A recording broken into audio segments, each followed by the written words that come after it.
What's going on, road runners? It's your boy C-Dub, aka Whit, coming at you guys with a commentator video. And it's been a very long time since we've done commentated videos, but this one particularly is from Dominguez Hills, California. The race that you're about to see is me participating in the Category 4 race. Sit back, relax, and enjoy more from your boy C-Dub, aka Whit. Peace. Alrighty, road runners, so let's get started on this CBR upgrade experience, Category 4 criterium. Again, thank you for clicking this video. Thank you for taking out the time of your day to watch yet another Whit commentary. So as you see, we are just now getting started with the Category 4 race, and there are approximately 45 riders in this race, and it's going to make for a good one. So of course, as you all know, I like to have the names and identifying information of the riders ahead of me. So I will do my best that I can to stay on target and introduce everybody to you. So right now you see I'm sitting to the right of SC Velo's junior rider, Javier. He actually lives here local with me, and I rode with him actually just the day prior to this race. So this race is on December the 8th, and we rode together to Cabrillo National Monument on December the 7th. So right now I'm sitting behind Edgar of Engine 11 race team, and you're going to see Edgar a lot in this video, how I just happen to find myself around him. As I've mentioned in other commentated videos, is birds of a feather flock together. And what I mean by that is you will typically find, especially in the lower category races, possibly 3 down to 5, you will find riders that pretty much have the same fitness level or whatnot, consistently finding themselves in the same area of the race. Even when you're trying to sit in, when you're trying to make a move, you will find yourself in the same area as other riders. So right here you also see, I believe his name is George of Pinwell Bicycle. So you see we got 2 teammates right here in front of me as we're going through turn number 4, coming to the start finish, and this will be the completion of the first lap of the upgrade experience Category 4 race. You got Tyler right there with that beautiful Assos kit on, skin suit, excuse me, rocking that. So we are now coming through the start finish, completing lap number 1. So all is well. And as I mentioned to you all, and I've learned just by listening to other commentated videos, that usually the first 5 minutes of racing are the fastest, outside of course, the finishing lap. But they are usually the fastest because guys are antsy, people are ready to go, people are nervous. And so the pace will typically be up within the first 5 minutes of a race. If you can endure through that first 5 minutes, you can typically, the race will then settle and you can find your place. And again, as I mentioned earlier in this commentary, you will find yourself around those of similar fitness levels. So right now,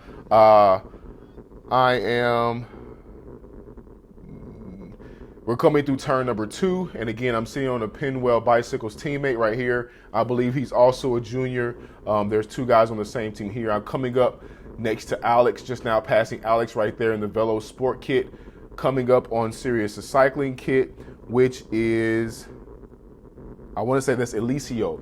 So we got Elicio in front of me, and then we got Michael to my left right there, 342. So currently sitting behind Elicio of Sirius Cycling, and just to the right of Michael as we go through turn number 3. Usually turn number 3 is pretty much the sketchy turn. If we go the opposite direction, it's turn number 2. So that turn is one where the bump is because of the gutter that's there. As you'll see that we'll make our way through this several times. This race was a 30-minute race, but the video is roughly about 27 minutes long. So I ask that you please would get your beverage of choice, get your popcorn, get your turkey, your ham. If you got any Christmas dinner on the stove, I ask that you will go get a little bit of that and then hunker in with me as we progress through this commentated video. I'm not sure if I could see this gentleman's number in front of me to be able to give you all, but if I did get it, green and black. Actually, this is Tom. So I'm sitting on Tom's wheel right now as we are going through the start finish and going into turn number 1. Continuing on, now I'm sitting on Matthew's wheel. So what you see me doing here is, because this is 4 right-hand turns, I've learned that the shortest line through this course is being on the inside. Now, what you will see here is that the lower category races, particularly this race, the category 4, the lines that we take are typically different than what you may see the 3s, 2s, 1s, and pros taking. And what I mean by that, you see how we have people all the way to the left here, all the way pretty much to the middle of the road. And as we're going through turn number 2, you see here how we kind of take up most of the road. The inside of this road is typically clear and open. So if anybody wanted to make a move, they could use that. But the fastest line is usually, especially coming to corners, it's outside, inside, then outside. And so what you will see in the higher category races, they will typically ride the correct line in preparation to go into the turn. So right now, most people in a category 2, 1, or pro race, they will be all the way to the left here, not 4 abreast as we are coming through turn number 3, which will allow the pace to stay up, as well as everybody to be pretty much pace lining everybody and keeping the race tempo and the average miles per hour high. Right now I'm sitting next to 324, which is Lewis, as I'm continually sitting behind Matthew of Factory Built.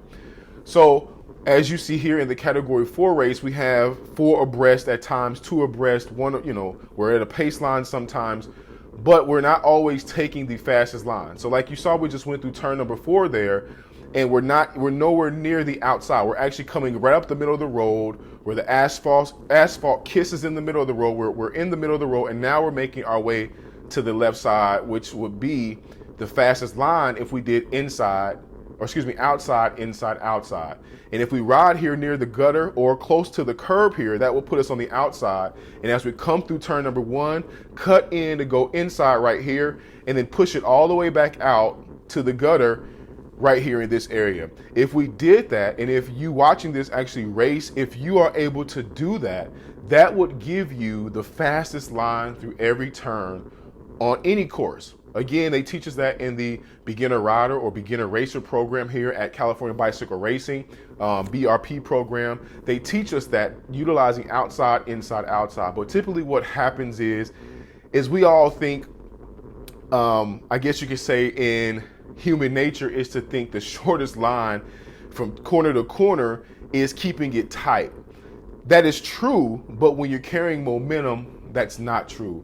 And so right now you see me sitting on Matthew's wheel, and the reason why I'm sitting on Matthew's wheel as we're making our way up in the group, now I'm sitting next to 343, which is west of Big Orange, and now you got Alicio right there as we're coming through turn number 3. I'm sitting on Matthew's wheel because Matthew is a larger rider. And one thing that I've noticed about these races, especially in the pure or the open category 4 or whatever category race, is that because I am over 200 pounds, I am typically one of the larger riders in each race that I show up for. And it's very hard for me to find somebody of the similar body size and type to be able to get a good draft behind, and you will see me pushing out over 500 watts as I was just doing going through turn number 4. So when Matthew came and got in front of me, you see I've been sitting on his wheel for a few laps as well as a few turns now, as we have Edgar right there to my left of engine 11 as we go through the start and finish. But I'm sitting behind him because he's a larger rider and he's providing me a decent draft to stay there.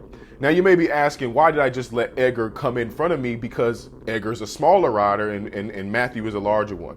Sometimes you get tired. Excuse me. Sometimes you get tired and you just can't hold the wheel long enough, so you allow somebody to get in front of you to kind of give you a little bit of opportunity to not use any wattage to be able to stay in line. We just passed Frank right there. Frank is an amazing individual, and he's doing amazing out here on the racing. And I'll mention him again later on in this video. But Frank is going to also be one who you will see a interview coming on the Critwit Interviewed series. I'll take this time right now to ask, if you have not subscribed to the Critwit Roadrunner family, I ask that you would hit that red subscribe button. If you're watching it on your phone in the vertical layout, if it's horizontal, I ask that you would, maybe even click that Critwit logo to the bottom right of your screen if you're watching it on your computer at home. And I ask that you would subscribe to the family. And I want to take this time as well to thank everybody for their support, for their encouragement, because we have just recently, this month, met the coveted milestone number of 1,000 subscribers. So I thank each and every one of you of taking of your time and being in support of this channel as we've gone from 5 subscribers all the way up to over 1,000. Thank you so much. So again, right now, sitting on Edgar's wheel, and I have number 306 to my left. 306 is Seth, and Seth is a big orange. Now that's Nick right here in the black and gray with the nice black Velo toes on, riding the BMC Road Machine. So now I'm sitting on Nick's wheel, and Nick is also a bigger rider. You see there Wes going underneath, and so of course you see me coming back inside, and I try to jump up on Wes's wheel as he came through, and then he kind of started to maneuver back to the outside. If he would have stayed inside, we would have had the fastest line, as you see me now once again coming up on Edgar's wheel as we go through turn number 1.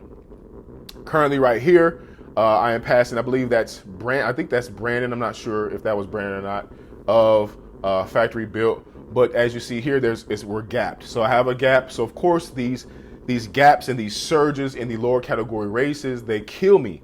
And that was a big takeaway for me in this race, you know, doing base mileage, you know, doing local rides, different things of that nature here in Chula Vista.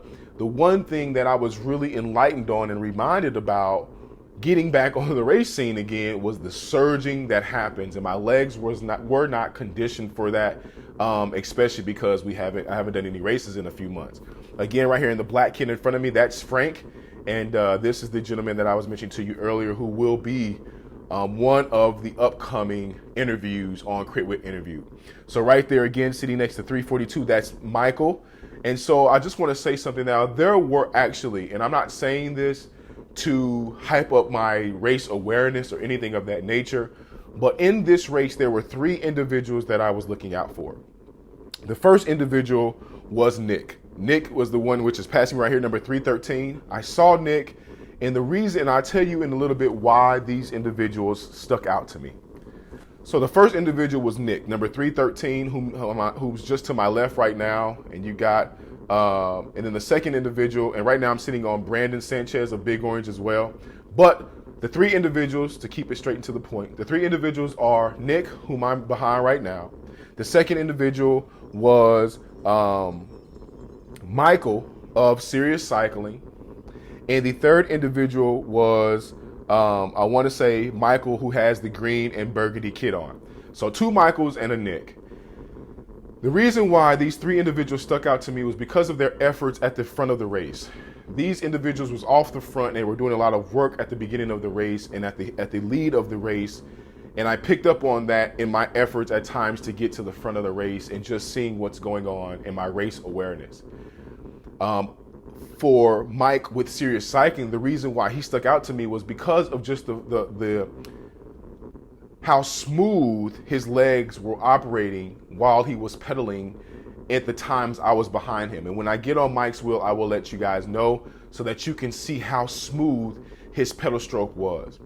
But you got Nick, which is 313, the black and gray kit right here, as I am now behind Frederick of D9 Foundation, which is we're sitting behind Wes as I come up on Alicio. And so, and you actually can see the Michael of Serious Cycling right here, just in front of Wes, with the gray jersey on, the black bib shorts, as well as the black leg warmers. So you got Michael with the green and burgundy, you got Michael with Serious Cycling, and then you have Nick with the gray and black, which I believe he is on Team 6, which is a new team that's going to be doing great things this year in 2020.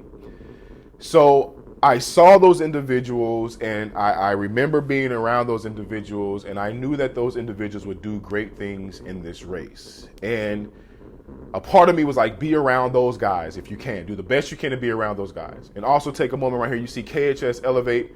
This is Brian McCullough. He is actually a pro cyclist. And at this CBR Upgrade Experience, they did a VIP package for all those who did early registration. They worked hand in hand with K&J Racing, or California Bicycle Racing, and he did a mentorship, training, race knowledge, and placement seminar and experience setting for people who signed up for that, which I believe it was an amazing event.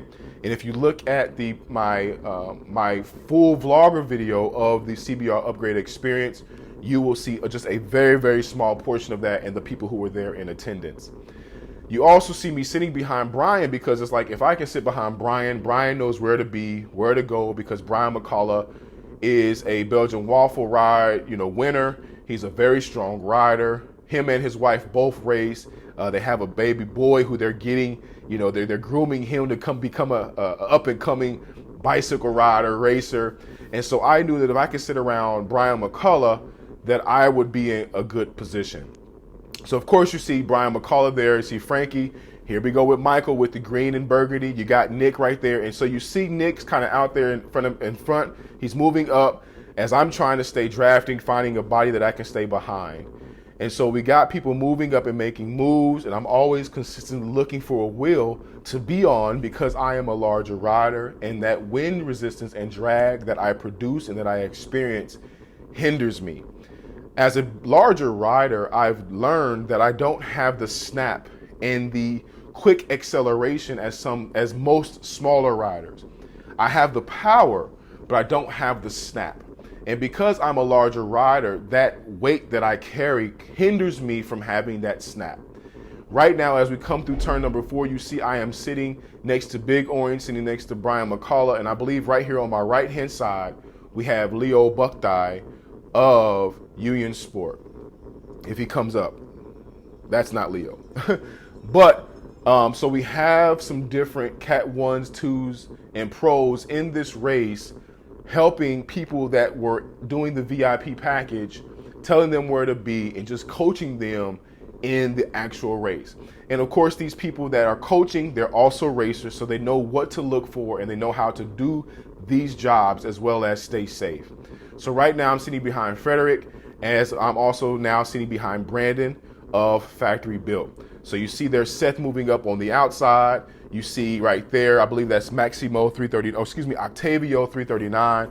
And I've mentioned Octavio before in a lot of other commentated videos to how he typically finds my wheel and he drafts me very, very well. I'm probably 3 times Octavio's size. So of course, when he gets behind me, he is back there having a tea party and enjoying the ride. So right now, again, you see I'm here with the group of people. I'm moving to the outside, trying to find some people moving up because I realize it's time for me to get to the front. I need to make some moves. I need to get active in this race. And so moving up is paramount. And so sometimes you have to find when the race slows down to make your move, and or you have to be vigilant enough to know that there are always, again, I say, there are always antsy riders in the pack. And what I mean by that is there's always going to be riders looking for a way to progress forward in a fast manner. If you can keep your eyes and your ears open for those antsy riders, those excited riders, then you can find your free ride to the front of the pack. Now, me being a larger rider, as I'm on my weight loss journey, to get down to roughly 210 to 220, what I don't want to do is be taken all the way to the front, and now I'm finding myself leading out the pack. And so with that, you have to find the happy place. You have to find the sweet spot in the group to be able to sit in and not find yourself having to do rotations at the front. But what you also have to be mindful of is that you do not miss the door of opportunity. Well, what's the door of opportunity, you may ask me? The door of opportunity is in these lower category for these lower races, you may have more opportunities to progress to the front and or to make your move as you're unlikely to have in a higher category race. And the reason why you have more doors of opportunity in the lower category races is because no one wants to be on the front working. They will be on the front working to probably try to catch something because they missed their door of opportunity, but you don't want to be on the front because you're working the hardest of those behind you. So right now you see that the race is starting to span out. You see we got Frederick making his move on the inside. And I mentioned to him after the race, I said, I see what you're doing. You're working on your breakaway ability. And so the thing that I noticed with that is that this race kind of exposed some people, and you have to be very mindful of what you expose and what you don't expose. Because I know that one of his teammates is a guy who consistently desires to break away. And so what that tells me right now is that D9 Foundation, CBS, I believe, D9 Foundation, they're going to be looking forward to doing some breakaways next season. So because of that, I have to be mindful to watch them when they're in the race together, to be cognizant enough to know that they're going to try to do a breakaway. So right now I'm sitting on Brandon's wheel as we sit behind Elicio's wheel, and you see there Brandon Sanchez moving up as we have Javier right here next to me, as you see Edgar right there next to me. And as I mentioned to you before at the beginning of this commentary, is that birds of a feather flock together. So we roughly have 10 more minutes of racing to go. And again, I want to thank you for your patience in sitting with me as we go through this commentated video. And so right now we're making our way. We just went through turn number 1. So we got about 10 minutes, which means we may have about 4 to 5 more laps to go. And so right now, just tucked in as we are now making our way to turn number 2. And I believe I'm sitting behind 340. I can't see his number all the way. So please excuse me. I'm not sure what his name is. I can't see his number. But just again, the big takeaway here is that I'm drafting. I'm sitting behind somebody. I don't want to be found in the air. I don't want to be found out in the open. You got Octavia right there to my left as we're sitting behind Edgar. So right now, you see me sitting between two riders because they're making kind of like a diamond funnel, which I'm not having to deal with as much wind. As you see, my power is now, of course, we come into a turn. I'm not even pedaling right now, but I'm keeping up with the group as we go through this turn. But then you will see I have to put down some wattage and probably hit almost 400 watts. Actually only hit just over 250 watts going into that turn. Excuse me. So right now I'm sitting on Brandon's wheel, but this was a bad spot because I lost a lot of momentum right here because Brandon was falling back. And you saw there how the Peloton kind of split to go around him, but yet I got slowed down my momentum, so I lost a lot of places. So right now I'm back on Frank's wheel next to Elicio near Javier, and now I'm coming up and I'm going to again try to stay tucked in. But of course it's very, very hard at times because most of these riders around me right now, every single one of them is smaller than I am. And so I have to be mindful of that I am probably working just as hard as they are, if not harder. So right now we're coming up on a very critical part in this race. We got Michael right here of Serious Cycling, and this is one of the individuals that I have marked. So look at his spin. His spin is beautiful, his spin is consistent, his spin is fast, his RPMs is up. And so I said, this guy I've been watching all race. We got Seth right here jumping in front of me. So I said, Seth is a good size, he's moving as well, so I can let that happen. And I can sit here and be okay.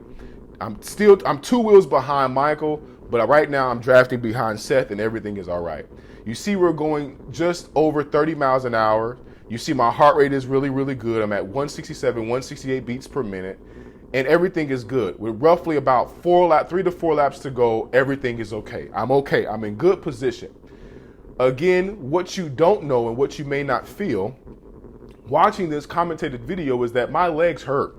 Most of our legs probably hurt. Even though my heart rate is at 164, my legs were throbbing. And the reason why my legs were throbbing is simply because of the surges.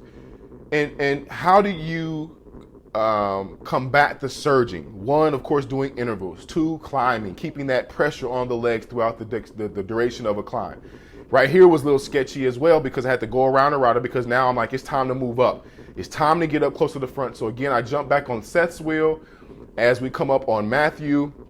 And now I'm sitting behind Seth, Matthew, Brandon, and we got Edgar right here. So one way to not have to do so much with the surging is to pedal longer into the straight. As we come closer to the turn, don't pedal and allow my momentum to carry me through the turn. Hopefully I won't have to do so much surging to get back on the wheel. Excuse me. So right now you see we're pace lined out. I'm probably top 10 right now. There may be 2 guys up the road. I'm not 100% sure right now. But ultimately, you can see that we're in a straight pace line. I'm sitting behind Edgar. I'm top 10, top 15, and you will see the pace will slow down. We're 30 miles an hour. In this portion right here of the course, as you see in the top right, this portion is a little bit downhill. So you see it all fanned out right there. This is what happens typically in the lower category races. You see Nick over there, 313. So we got Mike up front. We got Nick right here. And so I'm like, okay, these two guys that I've been watching are in front of me. The other Michael may be up there as well that's in the green and burgundy, but I can't see him right now. So you see you have this flare out because people don't want to work at the front. So right now you see me, I'm next to Mike, we're behind Matthew. And so one thing that I've noticed that I'm going to do better at, of course I've mentioned this before about staying on wheels, but the second thing I'm going to work at, especially from watching this video as well as the category 4 or 5 video, is I'm going to stop leaving openings for other riders to squeeze in. If you want that wheel, you're going to have to show me that you're more committed to get that wheel than me just leaving an open space for you. So you see here that kind of happened right there, but it allowed me to get behind Michael. And you see, so now I got Michael in front of me. I got Nick in front of me. And now as I look past Michael in front of me with Serious Cycling, I see the other Michael. So the 3 individuals that I had marked are in front of me. We got Frankie over there and we got a PRT member right here in front of me. So right now you could simply say I am like 6th wheel as we come through the start and finish, and we roughly have 4 minutes, so we got like 2 laps to go. So right now you see here Nick and PRT pull out. I leave this gap. I let Mike's wheel go, hoping that Nick and PRT will slide in. Doesn't happen. Because I left that gap, this is the most critical part of my race right here.